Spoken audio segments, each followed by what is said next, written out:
Good morning, students. In this video of solution, we are going to continue with relation between relative lowering of vapor pressure and osmotic pressure. यहाँ हम यह जानेंगे कि वाष्प दाब अवनमन तथा परासरण दाब में क्या संबंध होता है। चूँकि वाष्प दाब अवनमन और परासरण दाब दोनों ही क्या हैं, कोलिगेटिव प्रॉपर्टीज़ हैं, इसलिए ये एक दूसरे से संबंधित तो हैं। सॉल्यूशन का वाष्प दाब शुद्ध विलायक के वाष्प दाब से कम होता है, यह हम बात कर चुके हैं पहले। यह जितनी भी कमी होती है यह सॉल्यूशन में प्रेजेंट सोल्यूट की मात्रा पर डिपेंड करती है, अर्थात सॉल्यूशन की कंसंट्रेशन पर डिपेंड करती है। और परासरण दाब भी इसी चीज़ पर डिपेंड करता है, सॉल्यूशन की कंसंट्रेशन पर। अतः वॉन थॉप ने इन दोनों प्रॉपर्टीज़ के मध्य मात्रात्मक संबंध स्थापित किया। इन दोनों के बीच के इस संबंध को उसने एक एक्सपेरिमेंट के द्वारा बताया था। एक्सपेरिमेंट देख लेते हैं हम। जैसा कि यहाँ पे डायग्राम में दिया गया है कि एक उल्टी रखी हुई थिसिल फनल लेते हैं, उसमें अवाष्पशील विलेय का जलीय विलयन भरा हुआ होता है। उसके मुंह पर हम एक सेमी परमिएबल मेम्ब्रेन लगा देते हैं और इस थिसिल फनल को एक बीकर में, जिसमें कि हमने प्योर सोलवेंट यानी कि वाटर को रखा हुआ है, उसके अंदर उल्टा रख देते हैं। इस पूरे एपरेटस को अब एक उल्टे रखे हुए बेल जार के अंदर रख दिया जाता है। ये थिसिल फनल है और इस पे ये मेम्ब्रेन लगी हुई है सेमी परमिएबल, इसको जल के बीकर में रख दिया गया है। इस उपकरण को बेल जार में रख कर और पंप द्वारा इसके अंदर निर्वात कर दिया जाता है। थोड़े टाइम के बाद हम देखते हैं कि विलयन और विलायक में क्या होता है, परासरण या ओस्मोसिस प्रारंभ हो जाता है, जिससे फनल की नली में विलयन का तल ऊपर की ओर चढ़ने लग जाता है। ये माना कि H ऊंचाई तक चढ़ता है और फिर स्थिर हो जाता है, अर्थात हम ये कह सकते हैं कि इस समय विलयन और विलायक का परासरण दाब समान हो गया है, इक्वल हो गया है। अतः यहाँ एक साम्य अवस्था स्थापित हो जाती है और इस साम्य अवस्था के समय विलयन का परासरण दाब पाई द्रव के स्तंभ द्वारा डाले जाने वाले द्रव के स्थितिक दाब के बराबर होता है, जिसे हम पाई इक्वल्स टू HdG के नाम से जानते हैं। ये अपनी हो गई इक्वेशन नंबर 1। यहाँ पे D क्या है, विलयन का घनत्व, G क्या है, गुरुत्वीय त्वरण, H क्या है, वो हाइट जहाँ तक थिसिल फनल में ये भरा है, सॉल्यूशन भरा है, पाई परासरण दाब है। माना कि विलायक की सतह के ऊपर तो वाष्प दाब P है और विलयन की सतह के ऊपर PS है, तो दोनों के वाष्प दाब में अंतर होगा। कितना अंतर होगा, वह अंतर होगा P माइनस PS, और वह किसके बराबर होगा, पाई के बराबर होगा। तो इक्वेशन 1 हमारी किस में कन्वर्ट हो जाएगी, P minus PS equals to HdG में या H रो G में कन्वर्ट हो जाएगी। यहाँ पे रो वाष्प घनत्व है। वाष्प घनत्व को ज्ञात करने का भी एक मेथड है। माना कि विलायक का मोलिकुलर वेट तो क्या है, कैपिटल M है, दाब P है और ताप T केल्विन है, तो 1 मोल वाष्प का आयतन V है। तो ये माना जा सकता है कि वाष्प जो है वो आदर्श गैस समीकरण की कंप्लीटली पालना करती है। और आदर्श गैस समीकरण क्या होगी फिर उसके लिए, PV इक्वल्स टू RT होगी। PV इक्वल्स टू RT से अपन वॉल्यूम कैलकुलेट कर सकते हैं, V equals to RT upon P। अतः विलायक का वाष्प दाब क्या होगा, rho equals to P upon V। यहाँ पे रो M अपॉन RT, ये इक्वेशन नंबर क्या हो गई आपकी, 4 हो गई।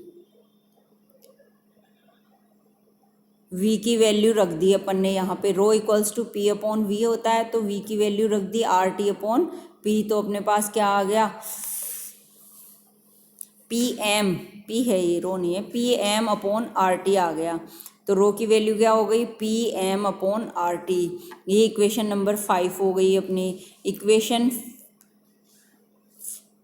39, equation 3 is divided by 2। Equation 3 को 2 से डिवाइड करने पर क्या होगा अपना, P minus P S upon pi equals to H rho G upon H D G. यहाँ पे एच एच कट हो गया, जी जी कट हो गया, तो अपने पास क्या बच गया, P minus P S upon पाई बच गया। यहाँ पे रो अपॉन डी बच गया। तो ये इक्वेशन नंबर 6 हो गई। इक्वेशन 6 में इक्वेशन 4 से रो का भाग देने पर P minus P S upon pi equals to R P M upon R T into D आ जाएगा।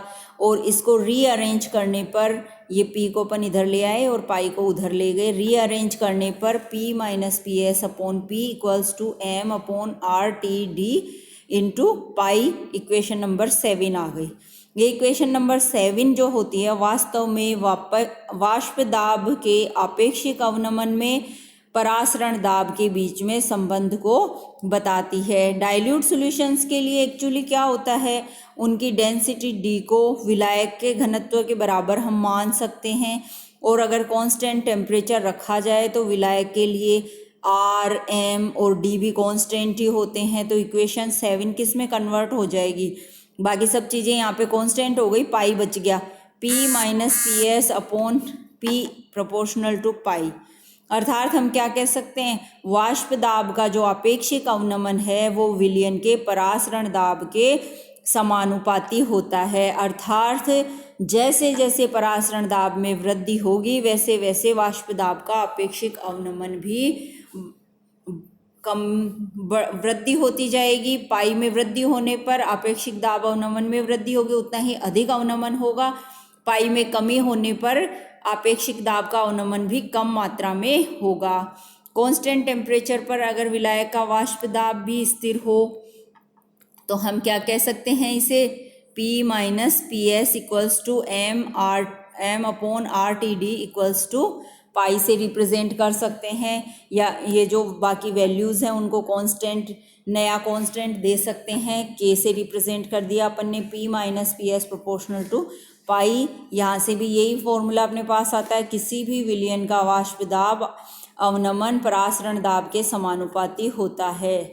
यानी ये दोनों प्रॉपर्टीज़ एक दूसरे से संबंधित हैं और डायरेक्टली प्रोपोर्शनल हैं। समान ताप पर जिन विलयनों के वाष्प दाब समान प्राप्त होते हैं उन्हें समदाबी विलयन कहा जाता है।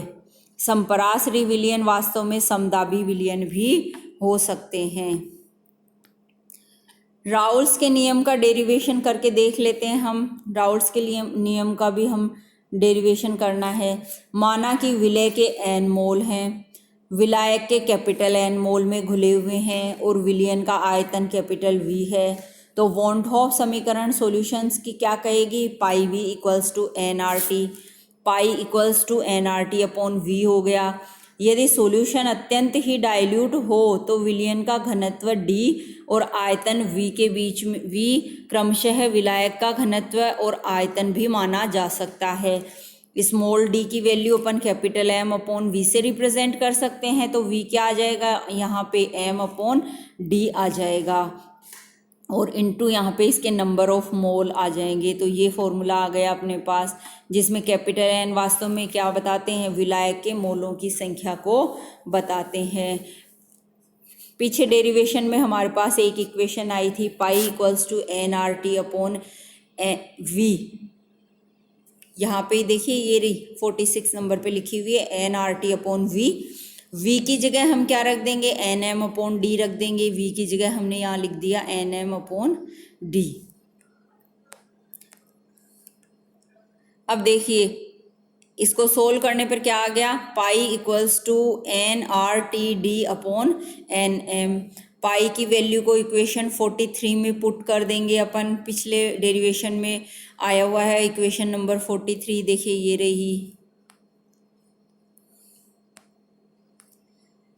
43 में पुट करने पर अपने पास क्या आ गया, P minus P S upon P equals to M upon R T D और यहाँ पे N R T D upon N M, फिर इनमें से जो values R T D D जो ये कट होनी थी ये कट हो जाती है, तो यहाँ पे क्या बच गया, ऊपर स्मॉल एन बच गया, नीचे कैपिटल एन बच गया। अतः हम ये कह सकते हैं कि वेरी डाइल्यूट सॉल्यूशंस के राउल्ट्स का नियम सही बैठता है और यही उसके लिए गणितीय व्यंजक है। नेक्स्ट वीडियो में हम वाष्प दाब के अवनमन का निर्धारण करने की कुछ मुख्य विधियों के बारे में पढ़ेंगे। Thank you.